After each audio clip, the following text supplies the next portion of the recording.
Desde el corazón de la ciudad de Montevideo comienza Esto es Arte, FM Ciudadela 88.7. Conduce Daniel Fernández Corch, con la participación especial de Diego Alexandreasi.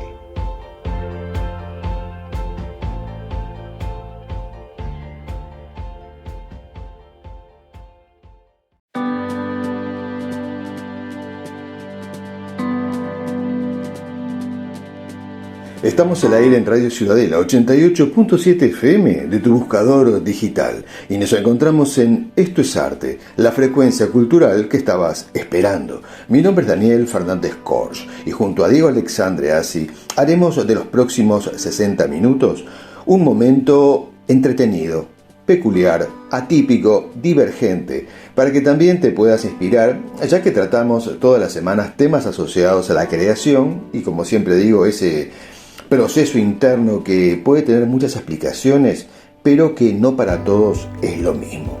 Como siempre nos acompañan María García Marichal y Beatriz Marenco, cuyos aportes culturales son esperados y nos sorprenden semana a semana. Hoy tenemos una novedad con un nuevo segmento que nos va a estar acompañando cada semana también en la voz de Gladys Ledesma. Te recuerdo que puedes bajar la aplicación y tenerla en tu celular para escucharnos en cualquier lugar y en cualquier momento, donde te sea más cómodo. Para esto debes ingresar a la página web que es www.fmciudadela.com.uy y también podés dejarnos un mensaje por WhatsApp al 092-337-877. Otra opción que tienes es mandarnos un correo electrónico a programaestoesarte@gmail.com. Recuerda que también posteriormente subimos el programa a YouTube una vez después de su salida al aire. Esto es Arte apoya a la Asociación Uruguaya de Escritores, AUDE, difundiendo así todas sus actividades, tanto las presenciales como las que se puedan realizar por Zoom. De esta manera, nosotros contribuimos a la difusión de las conferencias, homenajes y publicaciones de todos sus socios. El correo de la asociación, para aquellos que quieran hacerse socio o acercarse por cualquier consulta, es asociacionuruguayaescritores@gmail.com. Y nuestra sede es en el Ateneo de Montevideo, donde nos reunimos cada jueves de cada mes. Esto es Arte, es auspiciado por Visitas y Paseos Culturales Vitankur Kurimsky, quienes además de tener paquetes educativos y recreativos dentro de la ciudad de Montevideo, también tienen o manejan otras opciones e incluso se pueden adaptar a la propuesta que ustedes le puedan realizar. Para comunicarte con Vitankur Kurimsky debes llamar al 097-115-979. Entramos ahora a la agenda cultural de Esto es Arte, donde estamos ya anunciando que el próximo jueves en el Ateneo se va a realizar la conferencia que hemos estado anunciando desde hace tiempo ya, de la doctora Beatriz Rojas sobre las adicciones, quien va a estar acompañada de un equipo médico y de un músico. Luego, el 20 de abril, se va a realizar la segunda instancia de la agrupación lírica Montevideo con lo que es una presentación de Stabat Mater de Rossini, que es una propuesta referida a la celebración de la Pascua que recién hemos vivido. Vamos ahora entonces al siguiente segmento, o al primer segmento del programa, que es Crónicas del Camino, donde Beatriz Marenco nos acerca historias de aquellas personas que han tenido una vida ejemplar y que refieren siempre a ciudadanos ilustres de nuestro país, pero que no conocemos o que han quedado un poco en el olvido, y Marenco los trae a esta época porque, bueno, es para nosotros importante encontrarnos con el pasado y revivir con estas personas que en su momento lo dieron todo. Y para esto es que Beatriz Marenco nos acerca cada semana las Crónicas del Camino.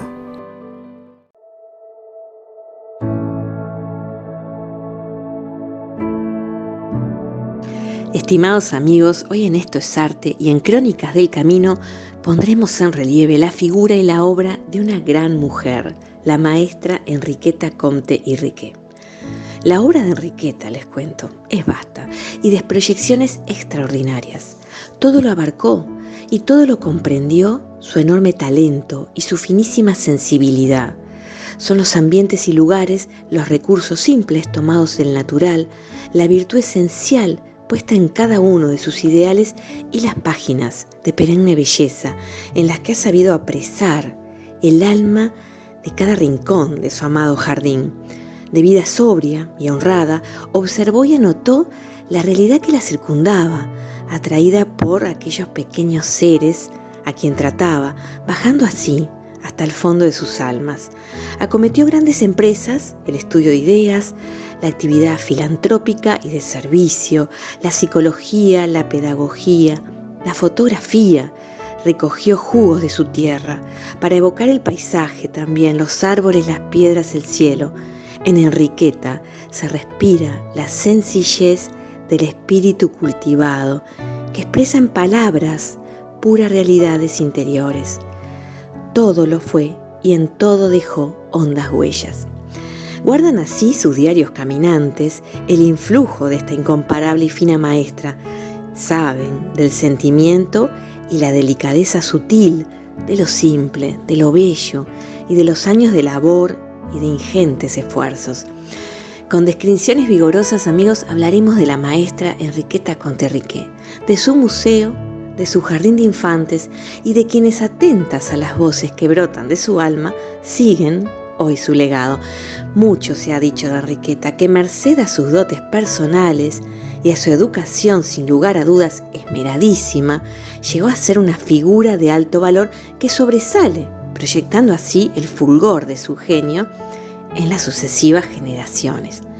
Y lo decíamos, mucho se ha dicho y se ha escrito, y muy bien, y todo lo que pueda decirles serán ideas sumarias, retazos de aquí y de allá, pero hilvanados de una manera diferente, a mi manera, porque los recuerdos del que fuera mi jardín inicial y el de tantos, la giganta, viéndola en su fusión de maestra, de profunda educadora, aquí en nuestro país, al que hace llegar su fulgido tesoro.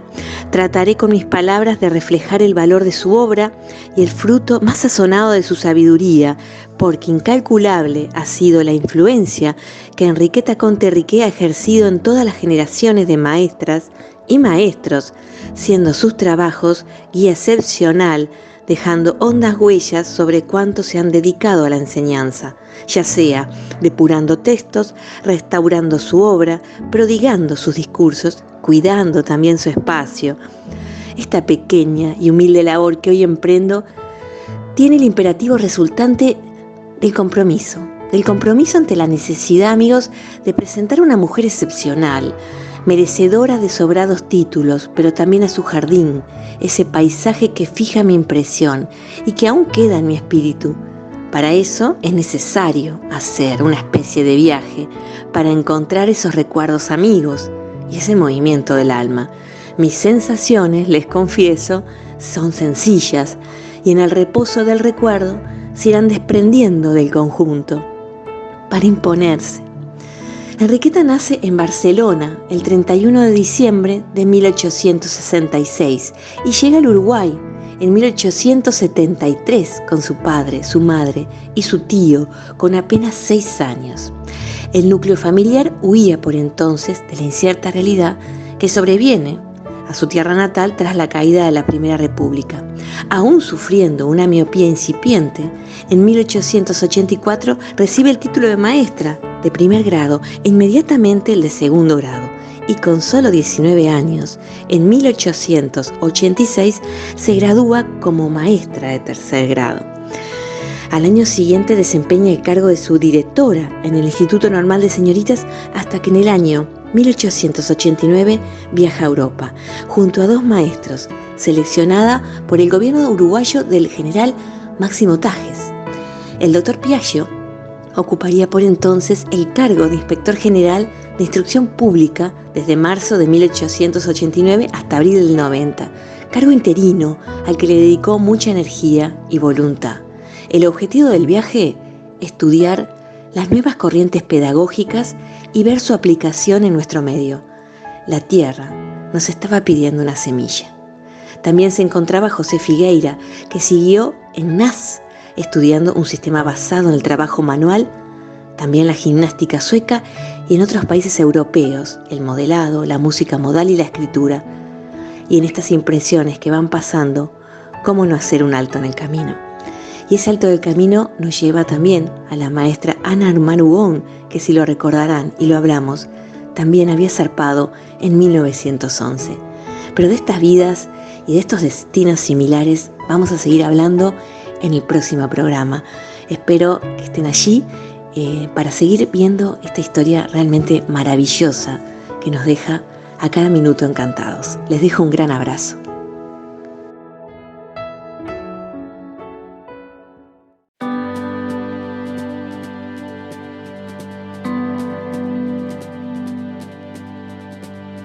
Amigos, continuamos en FM Ciudadela 88.7, en Esto es Arte, y como les comentara al comienzo del programa, hoy inauguramos un nuevo segmento que se suma a la propuesta y al espíritu de Esto es Arte. Recibimos en nuestros estudios a la escritora y escribana Gladys Ledesma, quien semana a semana nos va a estar acercando reflexiones que tienen que ver con la vida que llevamos. Así que le damos la bienvenida a Gladys Ledesma en este segmento al que hemos llamado Ecos del Universo.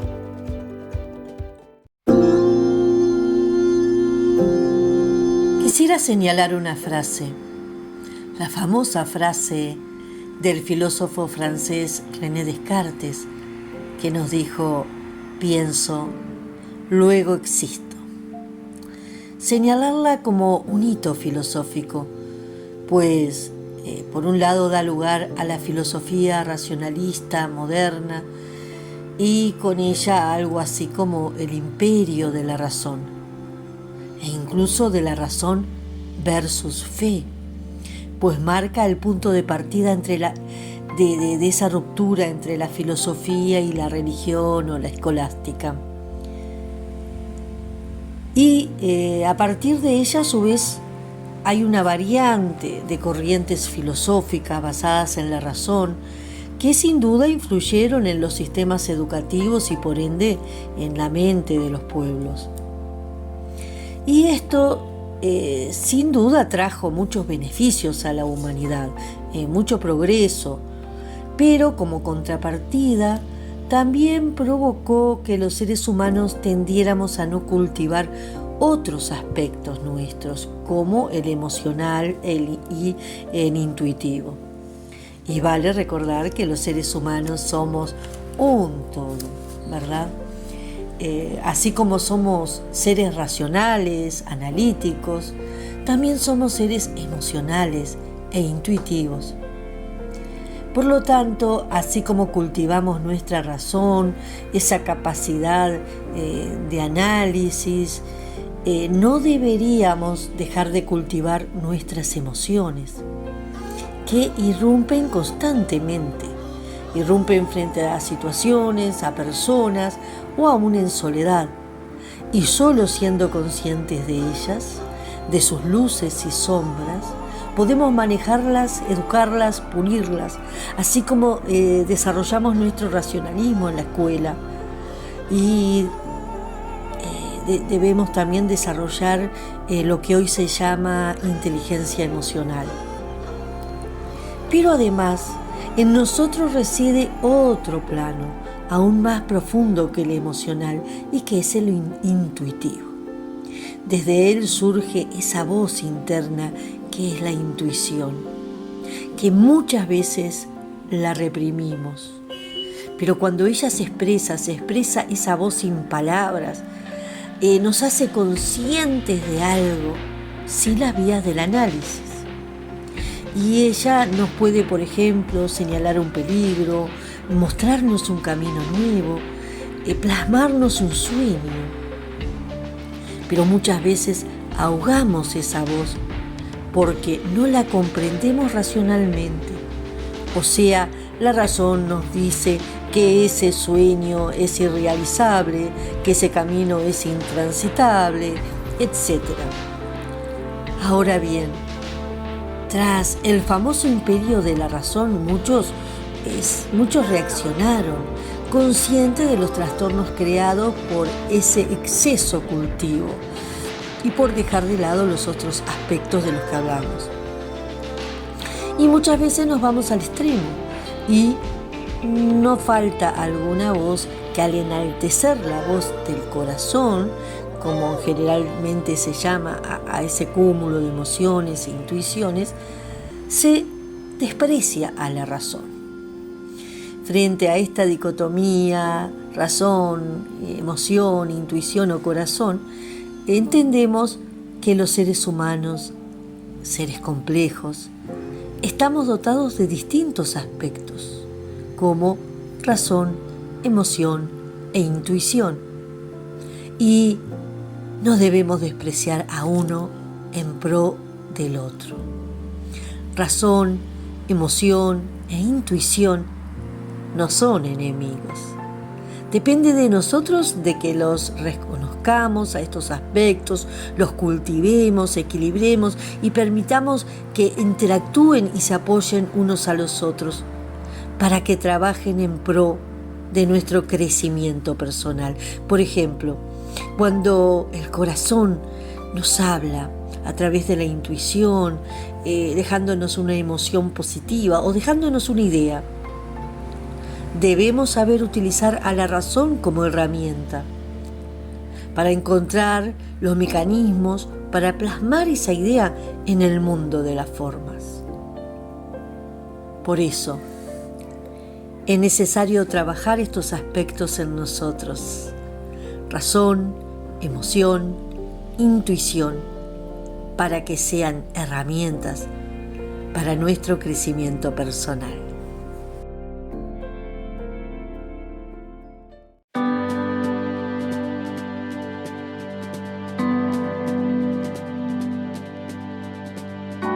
Excelente, Gladys Ledesma, con esta nueva columna, Ecos del Universo. Y damos paso entonces al próximo segmento, que es un clásico ya en nuestro programa, Autores en Ciudadela. Hoy la escritora y profesora María García Marichal nos va a recordar, como siempre, a un gran autor que con su trabajo ha influenciado en otros artistas y también en la cultura general. En este caso se va a tratar de un premio Nobel, Miguel Ángel Asturias, escritor guatemalteco, también diplomático, como tantos escritores que han tenido su carrera política. A continuación, en Autores en Ciudadela, María García Marichal, con nosotros y con ustedes. Muy buenas tardes, amigos y amigas de Esto es Arte, ¿cómo están? Soy María García Marichal, en este segmento que llamamos Autores en Ciudadela. Un abrazo grande para Daniel Fernández Corch, aquí en el programa Esto es Arte, y para el equipo de trabajo. Hoy vamos a internarnos en Centroamérica y vamos a hablar de un grande del boom de los años 60. Hablo de Miguel Ángel Asturias. Miguel Ángel Asturias Rosales nació el 19 de octubre de 1899 en la ciudad de Guatemala y falleció el 9 de junio de 1974. Su padre, Ernesto Asturias Girón, era abogado y juez, y su madre, María Rosales, maestra. Fueron importantísimos en la plataforma de formación académica de Miguel Ángel Asturias, pero quien también lo marcó para siempre fue su niñera, Lola Reyes, quien lo introdujo en las narraciones míticas y reales de los aborígenes, de los pueblos originarios de Guatemala y de Centroamérica. Es uno de los escritores que formó el boom de escritura latinoamericana de los 60, como decíamos, pero marcó una línea totalmente renovadora en el uso del lenguaje. Fue capaz de mestizar los lenguajes aborígenes de sus pueblos con el lenguaje castellano, y además de introducirse en las líneas de pensamiento, mitos y formas de vivir de los pueblos originarios. Cuando era estudiante comenzó a escribir ya el borrador de uno de sus libros más conocidos, El Señor Presidente. Se graduó en leyes en la Universidad de San Carlos, en Guatemala, y se dedicó a enfrentar la dictadura de Estrada Cabrera, quien fue derrocado en 1920. En 1922, Miguel Ángel Asturias fundó la Universidad Popular. Ya había publicado su tesis, la tesis con la que se graduó, cuyo título era El problema social del indio. Significa entonces que Miguel Ángel Asturias tuvo dos ejes fundamentales en su forma creativa, literaria y en su vida. Por un lado, el conocimiento, la comprensión y la profundización en el tema de los pueblos originarios de Latinoamérica y principalmente de su Guatemala natal. Pero además el compromiso político, que nunca dejó. Todo esto englobado en la escritura, en la literatura, que fue su gran pasión. Ya como abogado viajó a Europa, donde estudió lingüística y antropología maya en la Sorbonne, en la Universidad Francesa. Y es en esta época que con José María Hurtado Mendoza tradujo el Popol Vuh. El Popol Vuh es el libro sagrado del pueblo maya, del que hablaremos en otro momento, porque realmente tiene una importancia fundamental en el pensamiento y en la forma de vida de los pueblos originarios de América Central. En 1933 volvió a Guatemala y se enfrentó a otro dictador, Jorge Ubico, que cerró la Universidad Popular que había fundado Miguel Ángel Asturias. En este tiempo trabajó como periodista y tuvo un programa radial que se llamó El Diario del Aire. En 1930 había publicado su primer libro, Leyendas de Guatemala, una belleza que les recomiendo. Y, en su periodo de periodista, varios volúmenes de poesía, entre ellos sonetos. En el año 1942 fue elegido diputado del Congreso Nacional y cuando cayó Jorge Ubico, el dictador, y asumió el presidente Juan José Arévalo en 1944, empezó una carrera diplomática que lo llevó por varios países de Centro y Sudamérica. Vivió durante 8 años en Buenos Aires, donde se casó y siempre continuó escribiendo. Y siempre además se preocupó por las líneas de pensamiento, por las necesidades, por las desigualdades que sufrían los pueblos originarios de su tierra natal y de toda Centroamérica y el Caribe. La esposa de Asturias se llamaba Clemencia Amado, se casó con ella en 1915 y se divorció en 1947. Tuvieron 2 hijos, Miguel Ángel y Rodrigo, y es en 1950 cuando se casa con Blanca Mora en Buenos Aires, lo que yo les contaba hace unos momentos. Como fue expatriado de su país y despojado de su nacionalidad, cosa que era muy común por parte de los dictadores con respecto a los intelectuales de la época, en toda Latinoamérica y principalmente en los países de América Central y el Caribe, aquellas llamadas repúblicas bananeras, ¿recuerdan? Cuando las empresas tenían tanto peso sobre los gobiernos que de alguna forma desplazaban a los intelectuales que podrían enfrentarse a ellos. Bueno, en esta época en que es expatriado y es despojado de su nacionalidad por el dictador Carlos Castillo Armas, se establece en Argentina, donde está un tiempo para posteriormente viajar a Italia.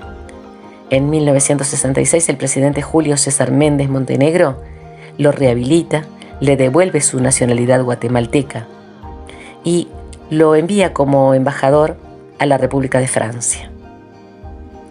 En 1967 se publica en Boston, en los Estados Unidos, Mulata de Tal, uno de sus libros más conocidos y más logrados. Se publica en inglés y es en este año, en 1967, que recibe el Premio Nobel de Literatura. ¿Cuál fue el argumento principal para que se le otorgara este premio? La Academia plantea que por sus logros literarios vivos, fuertemente arraigados en los rasgos nacionales y las tradiciones de los pueblos de América Latina. Miguel Ángel Asturias pasó sus últimos años en Madrid, donde murió de cáncer de riñón en 1974. Si vamos a definir su literatura, que como decíamos está fuertemente comprometida con los pueblos originarios, pero también con la política, con la democracia, la obra literaria de Miguel Ángel Asturias lo muestra como un novelista y poeta que cultivó el realismo mágico, que fue llevando hacia su más destacada marca de estilo, la mitología aborigen, el tema de la raíz telúrica, de la raíz de los pueblos originarios, con el dolor y las carencias de los campesinos que aún cargaban, y en muchos casos, amigos, cargan, con el peso y el irrespeto del colonialismo. Su compromiso con los aborígenes, con los pueblos originarios y los más oprimidos, se observa en toda su obra, sin dejar de demostrar la belleza del lenguaje, la musicalidad, lo sonoro, en una prosa única de literatura iberoamericana. Yo les recomiendo fervientemente que ingresen a leer a Miguel Ángel Asturias.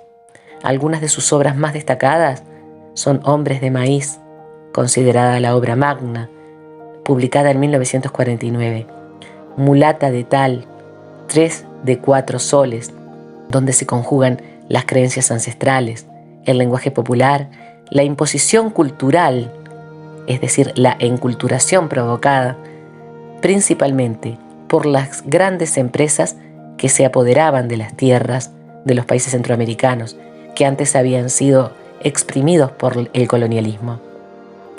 Y hay una resistencia permanente al genocidio cultural en los personajes, una búsqueda de resaltar, de rescatar lo que es tradicional, vivo y aborigen.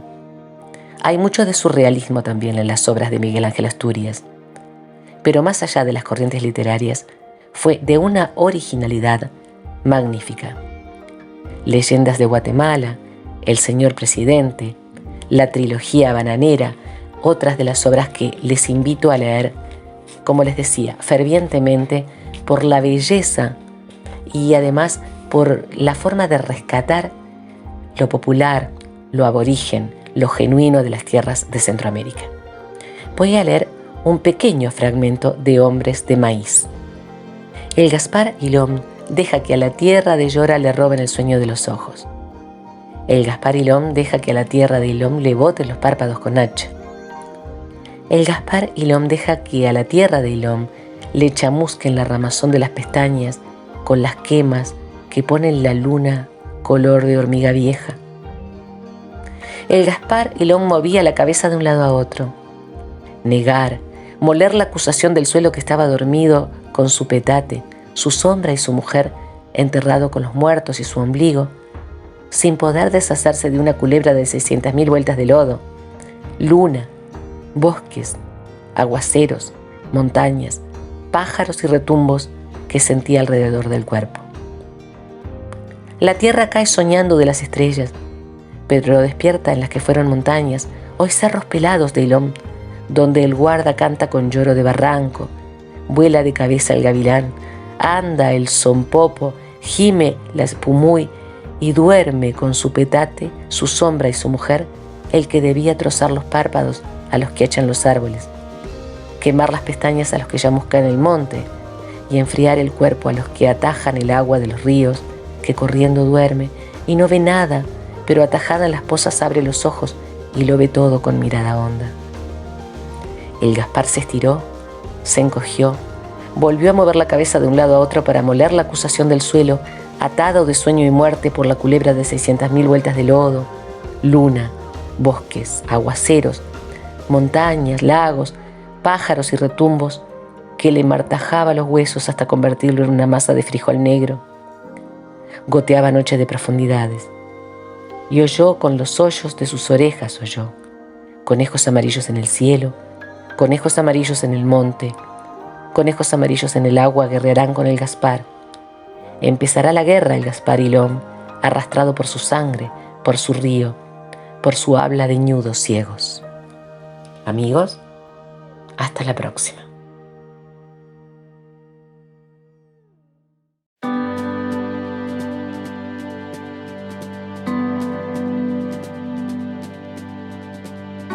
Continuamos en Radio Ciudadela 88.7 y estás escuchando Esto es arte.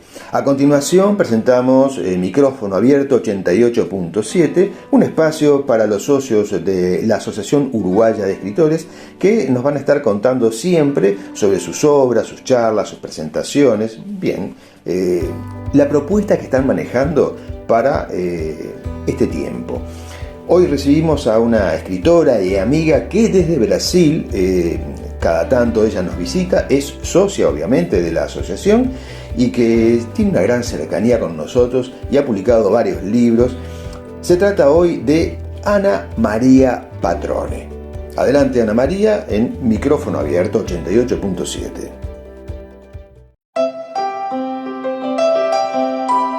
Mi nombre es Ana María Patrone, soy uruguaya y vivo en San Pablo, Brasil, desde hace más de 30 años. Soy socia de Aude. He publicado mis textos en varias antologías de diversos países y la más reciente fue Solo Mujeres. También tengo publicado los siguientes libros, ambos fueron publicados en Montevideo, de Flores y Amores y Montevideo Lejano y Entrañable, que fue publicado en el año 2018. Les voy a leer el cuento con el que cierro mi libro Montevideo Lejano y Entrañable. Se llama así, Trigales Dorados. Creo que fue un sueño. Probablemente estuviera soñando, no sé si dormida o despierta. Lo que sí sé es que estaba en medio de un inmenso campo solitario, cubierto de trigales amarillos. Una brisa persistente los inclinaba a todos por igual en la misma dirección. Era una brisa que venía de lejos, que venía uno no sabe de dónde. Yo estaba parada, quieta, en medio de aquella inmensidad. Unas montañas no demasiado altas cerraban el espacio dorado. Vi aproximarse una persona con pasos firmes y con los brazos abiertos. Me pareció que este hombre podría ser mi padre. No estaba segura, hasta que se acercó más y vi que sí lo era. Llevaba en su mano derecha una pequeña maleta rectangular con aspecto de usada y antigua, de un material poco resistente, podría haber sido hasta de cartón. Aparentemente no le pesaba, la llevaba con total facilidad. La maleta acompañaba el movimiento de su cuerpo. Parecía estar vacía. Pese a ello, en ningún momento intentó dejarla y seguir caminando sin ella. De lejos, de muy lejos, venía, pisando el trigal, pero sus pasos no llegaban a aplastarlos. Es más, aquellos trigales dorados le llegaban hasta casi la rodilla y él caminaba entre ellos con gran agilidad. Venía con su sonrisa iluminada de siempre, la cual dejaba más cálido el paisaje. Tenía puesto un sobretodo sin abotonar que la brisa inflaba. Cuando me di cuenta que sí, que era él, comencé a correr pisando el trigo. Al encontrarnos, solo logré pronunciar 2 palabras. ¡Qué saudades! Nos quedamos un buen rato abrazados. Sé que no vino para quedarse, apenas nos visitó, sonriendo como siempre, optimista, amigo. No dijo nada, absolutamente nada. Solo respondió a mi abrazo y en aquella inmensidad áurea solo se oyó el eco de mis 2 palabras. ¡Qué saudades!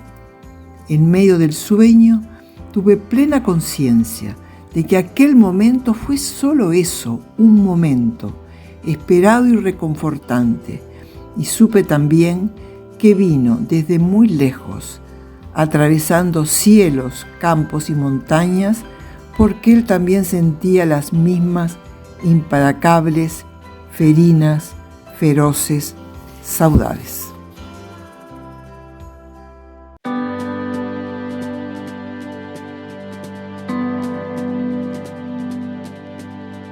Estamos en Esto es Arte. Continuamos aquí en Radio Ciudadela desde el corazón de la ciudad de Montevideo para recibir ahora a Diego Alexandre Así, radicado de hace ya varios años en España, como ya lo saben y lo anunciamos todos los viernes.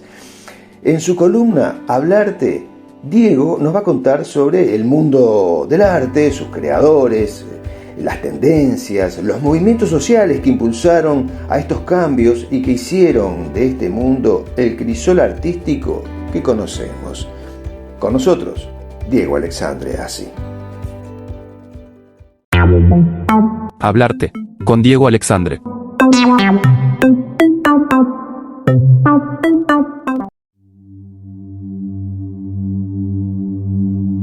Los orígenes del cubismo giran en torno a 1907, fecha en la que Picasso concluye Las señoritas de Avignon, que serán el punto de partida.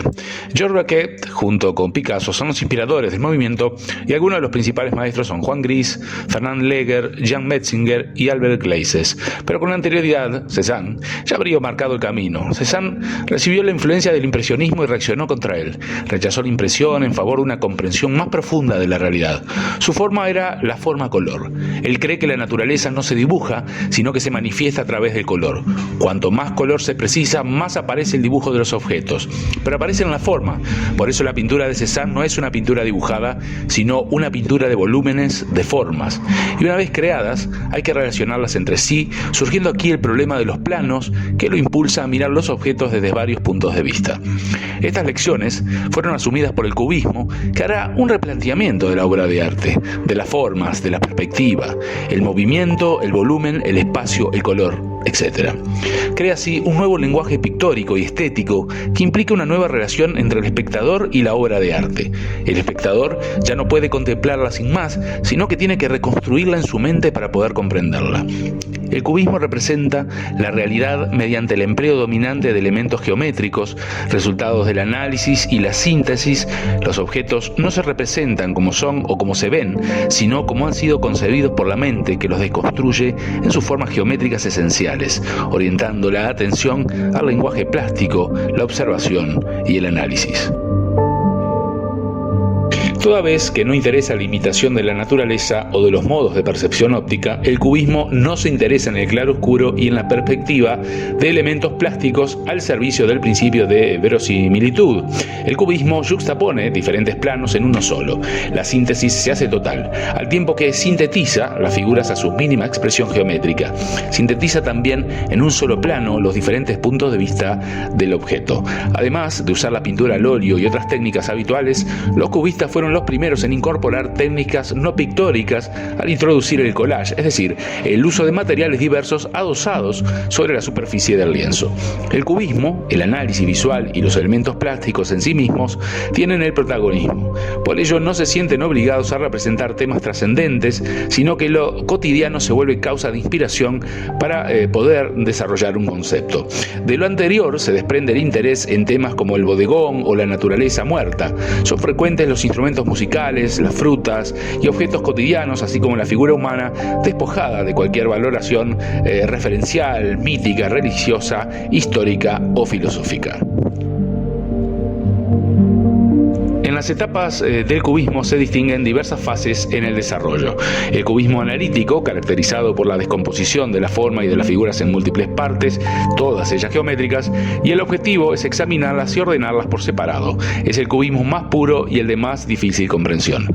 El cubismo sintético. Al cubismo analítico le sucede el cubismo sintético, que es la libre reconstrucción de la imagen del objeto disuelto. El objeto ya no es analizado y desmembrado en todas sus partes, sino que se resume su fisonomía esencial. La síntesis se realiza resaltando en el lienzo las partes más significativas de la figura, que serán vistas por todos sus lados. Algo fundamental en esta etapa es la técnica del collage, la inserción en el cuadro de elementos de la vida cotidiana como papeles, telas y objetos diversos. El primero en practicarlo fue Braque. El collage nos ayuda a recuperar el referente concreto. A partir de aquí ya no interesa el análisis minucioso, sino la imagen global. Las características del cubismo parten, como toda transformación, de un proceso histórico con implicaciones políticas, económicas, culturales y artísticas. Muchas cosas estaban cambiando a finales del siglo XIX y principios del siglo XX. El desarrollo tecnológico había llegado a un punto verdaderamente transformador. La invención del automóvil en 1885 y del aeroplano en 1903 habían cambiado la percepción de la distancia y del tiempo. Las primeras transmisiones inalámbricas por radio en 1895 cambiaron radicalmente los parámetros de comunicación. También la creación del cinematógrafo en 1896 permitió una nueva concepción de la imagen a la que se incorporara el movimiento con no pocas consecuencias para las artes visuales. El cubismo tuvo sus orígenes en un grupo de discusión artística instalado en el Boulevard de Montmartre, en un edificio al que llamaban Bâtiment-Labois. Este edificio era la residencia de Pablo Picasso, de Georges Braque, de Juan Gris, de Max Jacob, de Constantin Brancusi y de Amedeo Modigliani, entre otros. El grupo de discusión llegó a recibir la visita de los pintores Henri Matisse, que ejerció gran influencia en Picasso y en Braque, y también en el muralista Diego Rivera. También lo frecuentaban los escritores Jean Cocteau y Guillermo Apollinaire, este último creador del texto Los pintores cubistas, publicado en 1913. La figura estratégica que ayudó a la difusión extraordinaria del cubismo fue el escritor, coleccionista de arte y merchant Daniel Kahnweiler, un férreo defensor del cubismo y de sus más importantes artistas. Pablo Picasso, Georges Braque, Juan Gris y André Derain, aunque este último fue más conocido por su obra fauvista, Daniel jugó un papel fundamental al convertir a su galería en un centro de difusión del cubismo. El cubismo tuvo una muy corta duración como movimiento, pues desapareció en el año 1914 con el inicio de la Primera Guerra Mundial. Aún así, la propuesta estética del cubismo penetró en el imaginario artístico y se convirtió en una fuente de inspiración para artistas y comunicadores visuales de todo el mundo. Lo primero que hay que decir es que el cubismo logró un cambio fundamental en el arte occidental, que se consolidó con la valoración del arte como una realidad autónoma de todo contenido o tema al que estuviera consagrada. Si bien el impresionismo había abierto este camino cuando hizo girar la atención del tema hacia los modos de representación, aún la imitación de la naturaleza estaba presente. Los post-impresionistas se acercaban en la medida en que daban curso a su mundo interior, a su particular modo de ver, de sentir. Los cubistas, por otro lado, en cambio, fueron más lejos al romper totalmente con la dependencia del referente y dieron otra perspectiva a la valoración del concepto. Ese principio de máxima autonomía y máxima libertad abrió la compuerta de la creatividad y la originalidad en el arte occidental. Podríamos también decir, como referencia a los 4 artistas principales, a mi criterio, del movimiento cubista, como lo fue Pablo Picasso, que el pasado 8 de abril se cumplieron 50 años de su fallecimiento, decíamos el 8 de abril de 1973, en Montgins, en Francia. Podríamos nombrar también a Georges Braque y a Juan Gris, y también a André Derain como los fundamentales del movimiento cubista, que decíamos tuvo una corta duración, pero que fue fundamental para todas las vanguardias que nacieron a partir del cubismo. Hemos llegado a un micro más de Hablarte en Esto es Arte. Nos estamos reencontrando la semana que viene, escuchándonos por aquí en FM Ciudadela.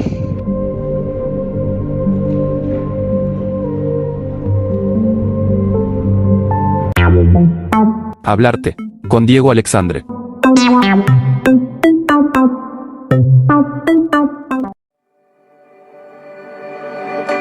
La entrevista, con Daniel Fernández Corch.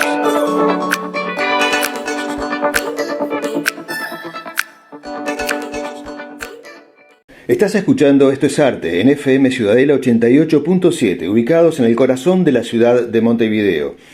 Y ya en el final del programa vamos a la entrevista de la semana para encontrarnos con Nica de León, quien es directora de teatro, dramaturga y actriz. Hoy Nica nos va a contar sobre una obra que se presentará todos los viernes de abril a las 21 horas en el Teatro Estela de Italia, ahí en Mercedes 1805, esquina Tristán Narvaja. Nica, ¿qué tal? ¿Cómo estás? Una alegría que estés con nosotros. Buenas, muchísimas gracias por la invitación. La obra que estamos hablando se llama La Oquedad de las Ramas, un nombre que creo que intriga, ¿no? O refiere a lo que llevamos dentro, ¿puede ser? Sí, sobre todo la obra de lo que habla es de las decisiones de nuestra vida, de nuestro día a día, a largo plazo, a corto plazo, ya que tiene una propuesta interactiva donde la gente va a poder votar distintas decisiones mediante una página web que van a afectar el transcurso de la misma obra. Sí, es una propuesta desde ese lado muy novedosa, ¿no? En teatro. Yo creo que hubo algunas propuestas similares, pero me parece, por lo que sé, que tu obra como que apunta a un nivel diferente. Sí, lo que hay generalmente más con este formato son sobre todo, bueno, un poco antes de que existieran los libros de Elige tu propia aventura, o Exacto. también hubo series interactivas, pero en teatro nunca se llevó algo de este estilo, al menos por lo que nos comentaron colegas y porque lo que pudimos informarnos, sino que más bien hubo obras de improvisación, donde se le preguntaba cosas al público y en base a la respuesta los actores improvisaban, o algunas obras que jugaban así como con esto de varios finales, pero nunca algo así que planteara una obra que es completamente diferente, donde el público vota más de una vez y está todo guionado. Es decir, que nosotros como actores tuvimos que ensayar 1.000.000 de escenas, sabiendo que incluso hay algunas que capaz nunca son las más votadas y por lo tanto que no se van a llegar a representar. Sí, totalmente, todo un desafío, ¿no? Digo, ¿y cómo es? ¿Le van a explicar antes de que comience la función al público el mecanismo? Sí, hay un presentador dentro de la obra que es el encargado de explicar todo esto. Más allá de eso, en el díptico, que es un folletito que le vamos a entregar al llegar a la función, está todo aclarado y hay un código QR o un link por donde pueden ingresar a esta página donde se vota. Y bueno, y luego este presentador les va a explicar todo, ¿no? Un poco para meterlos en el mundo de las decisiones, les va a explicar cómo hacer, de qué manera pueden votar, cuánto tiempo tienen para votar, porque en realidad lo que pasa a nivel escénico es que la obra queda en pausa y tienen 15 segundos en los que ellos van a poder votar como espectadores. Y después les va a salir en esa página por tanto porcentaje se eligió tal decisión. Y ahí se va a escuchar un audio y los actores reaccionan. Me parece fantástico. Además debe ser de las pocas propuestas donde estando en teatro la persona tiene el celular prendido. Claro, sí, sin duda que es como una manera también de acercar quizá gente que no está tan en el mundo del teatro a, bueno, a decir que es como, creo que acá justo estamos en un país donde se tiene mucha cultura cinematográfica, Sí. Y a veces el teatro es más consumido por gente que lo ve de años por casualidad, o que lo estudia, ¿no? O que tiene un amigo que es actor y que le invitó a una obra, o que estudia teatro y se entera más. Pero es algo complejo, sobre todo para obras independientes con actores que egresaron de escuelas pero que capaz que no son tan conocidos en el medio, y es una manera también de acercar otro tipo de público y de proponer algo nuevo, ¿no? Sí, pero más allá de todo este tema de la tecnología, está la otra cara, ¿no? Porque todo esto muy novedoso, llama la atención, yo creo que también te va a atraer un público nuevo. Pero la obra en sí plantea algo que tú comentabas fuera del micrófono, ¿no? Si es posible forzar el destino o no, ¿es correcto?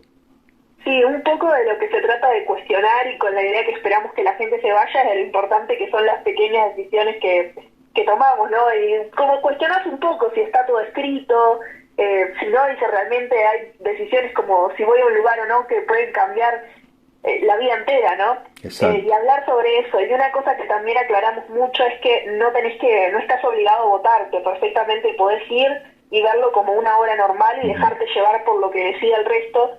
Y como se habla un poco de todo este tema, ¿no? De que a veces es más fácil decidir por las vidas de otros, te va a llegar de otro lado si vas y la jugás como un simple espectador.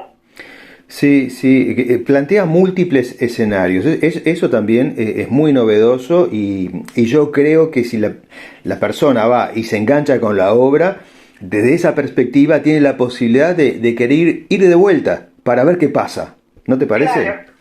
Sí, la idea es que la gente obviamente se cope con la historia y creo que por eso sabemos como que les va a gustar, ¿no? Y que van a estar ahí metidos y que sientan como esa responsabilidad, ¿no? De que lo que están viendo ahí es su decisión, que fueron hasta como quienes escribieron lo que pasó en esa función y que va a ser algo único el hecho que vivan en esa función, porque cada función va a ser diferente. Exacto. Y un poco esto de que puedes ir, no sé, vos fuiste a la primera función y un amigo fue a la tercera, y que pueden comentar y capaz que tienen visiones completamente distintas de los personajes por las decisiones que tomaron en cada función. Sí, sí, queda claro que la obra nunca va a terminar igual, nunca va a ser lo mismo. Claro. Es interesante también cómo esta obra, la Oquedad, lo que plantea también es lo que hace ya unos cuantos miles de años planteaba Sófocles en Edipo Rey, ¿no? Si era posible modificar el destino o no. Claro. Y eso es interesante porque a mí me hace pensar cómo, a pesar de los años transcurridos, miles de años estamos hablando, cómo los seres humanos todavía seguimos tratando de descifrar las mismas cosas. Y creo que una propuesta actual, con toda esta tecnología, o esta presentación tan novedosa, actualiza la misma propuesta. Sí, sin duda. Y decime, ¿cómo llegaste? Porque además vamos a aclarar que la obra la escribiste tú. Sí. ¿Por qué? ¿Cómo se dio esto? ¿Por qué el tema? ¿De dónde salió? Creo que a la hora de empezar a escribirla yo ya tenía la idea de hablar un poco de esto, ¿no? Como de las decisiones, un poco esto que cuentan con el efecto mariposa, ¿no? Exacto. De lo importante que es y que algo tan mínimo puede cambiar un montón. Y un poco esto que va desde lo filosófico, que creo que la cuestión filosófica está muy implícita en la obra, Sí. ya que los personajes, en base a las situaciones que le van pasando, se cuestionan un montón de cosas de su día a día y de la vida en general, ¿no? Que por eso creo que es una obra de la que con algo te vas a ir. Sin duda de alguno de los personajes te vas a llevar algo. Sí. Y no para todos va a ser lo mismo. Sí. Y creo que a la hora de escribirla mi idea era como generar un poco ese cuestionamiento y hablar de eso, de las decisiones, más allá de que siempre fue con la idea de hacer algo nuevo y de llevar esta propuesta que yo nunca la había visto en teatro y que me parecía interesante y desafiante también a nivel actoral. Sí. Pero bueno, a la hora de lo que es la dramaturgia y la historia de la misma era un poco hablar de todo, ¿no? De todo y que la gente sintiera que la obra es suya. Sí, y uno de los motivos que planteas allí son las mudanzas. ¿Entendí bien? Sí. Sí. Sí, en realidad la obra empieza, plantea en escena dos parejas, en realidad son solo 5 actores que están en escena y todo lo que pasa en un único día. Uh-huh. Y hay una pareja que se está por mudar porque van a tener un hijo juntos, y después hay otra pareja que está pasando por una infidelidad, que es donde entraría el quinto actor como una especie de triángulo amoroso. Y bueno, y todo lo que pasa en base a lo que va decidiendo el público, ya que las escenas pueden ser diferentes, son situaciones que les van pasando a estos personajes en el correr de un único día. Un día que puede ser completamente diferente dependiendo de lo que elija el público. Sí, hay una ingeniería, por decirlo de alguna forma, ¿no? Hay una ingeniería en todo esto que a mí se me pone la piel de gallina. ¿Cuánto tiempo de preparación hubo antes del estreno? Bueno, a nivel de ensayos, estamos ensayando desde septiembre, Claro. Hace casi 5 meses que Claro. agregamos 2 ensayos por semana y ya venimos como de 2 meses haciendo pasadas, entrenando esto de reaccionar en el momento. En realidad, la persona del sonido era la única que sabía qué decisiones iban a salir, por lo tanto los actores vienen entrenando el no saber qué escenas van a hacer hace casi que 2 meses. Y a nivel de otras cosas, en realidad no fue solo en los ensayos, sino que por fuera está todo el tiempo que estuvo en paralelo de preparar la aplicación, o sea, el desarrollador Claro. la desarrolló hace más de un mes, el tiempo de hacer la escenografía, fueron como un montón de cosas, ¿no?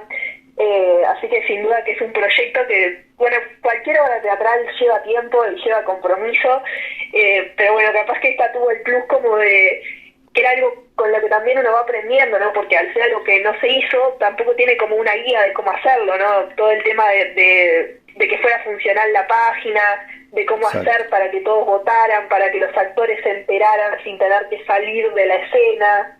Es como un pienso mayor de algo nuevo, ¿no? Porque a veces uno tiene una guía y es capaz más fácil porque te guías por los pasos de otros, pero cuando empezás Sí. algo que no tenés de dónde tomar referencia, siempre se vuelve un poco más complicado, pero sin duda fue un gran aprendizaje, creo que para todos, es algo que comentamos mucho entre el resto del elenco, lo desafiante que fue, pero el aprendizaje que te deja.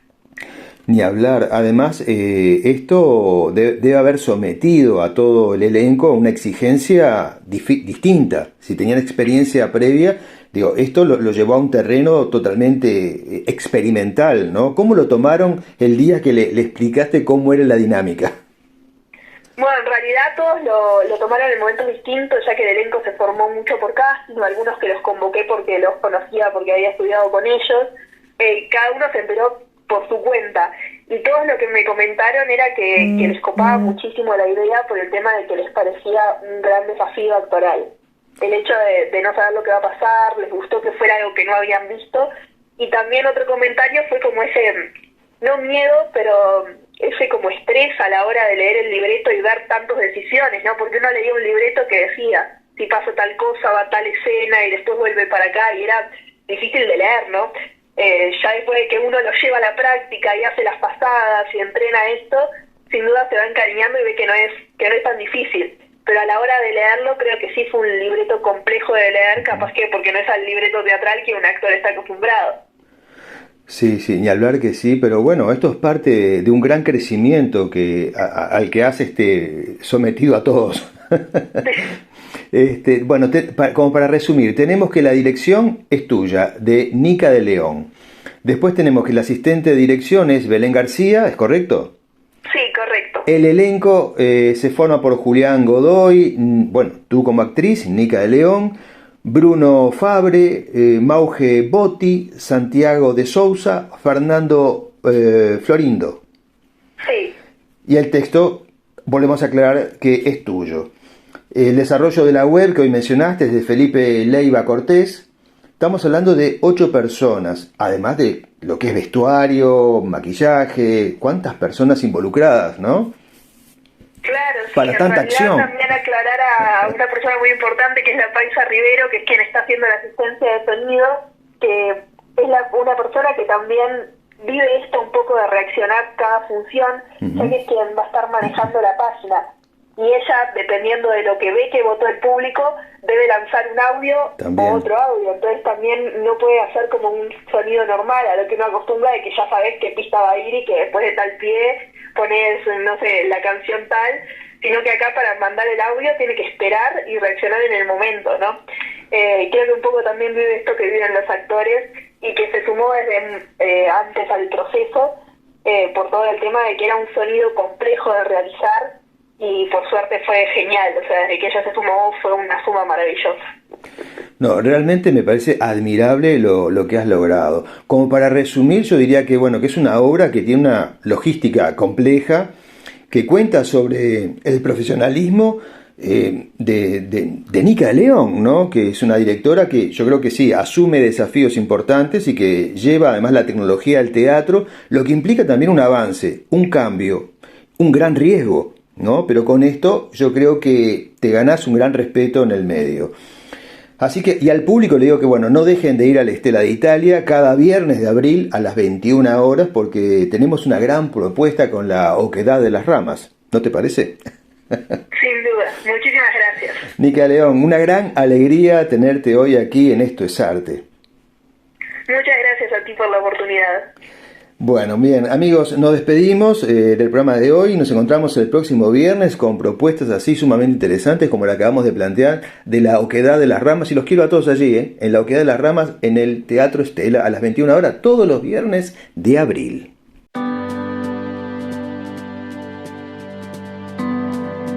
Hemos llegado así al final del programa de hoy y siempre con la esperanza, la creencia y la ilusión de que lo hayan disfrutado, tal como lo hacemos nosotros, y hoy, bueno, con una columna nueva como Ecos del Universo, en la voz de Gladys Ledesma. Así que agradecemos a todos los artistas que nos han acompañado, brindándonos su tiempo, su arte, su conocimiento y su enorme cariño. El programa es auspiciado por Paseos y Traslados Culturales Bintancourt Kurimsky, la mejor manera de conocer nuestro país. Su teléfono de contacto es 097-115-979. Desde el corazón de la ciudad de Montevideo, una vez más, te decimos abur, chao, adiós, hasta pronto. Nos reencontramos la próxima semana en una nueva entrega de Esto es Arte, la frecuencia cultural que estabas esperando. Mi nombre es Daniel Fernández Corch y junto a Diego Alexandre y María García Marichal, Beatriz Marenco y ahora Gladys Ledesma, te decimos que tengas el mejor fin de semana. Y también me dice acá Esther Ferreira que les manda un gran saludo a todos ustedes. Amigos, recuerden que mañana sábado volvemos a salir al aire en la repetición del programa y luego subimos Esto es Arte a YouTube, donde pueden seguir compartiéndolo y también disfrutando. Que tengan un buen fin de semana. Adiós.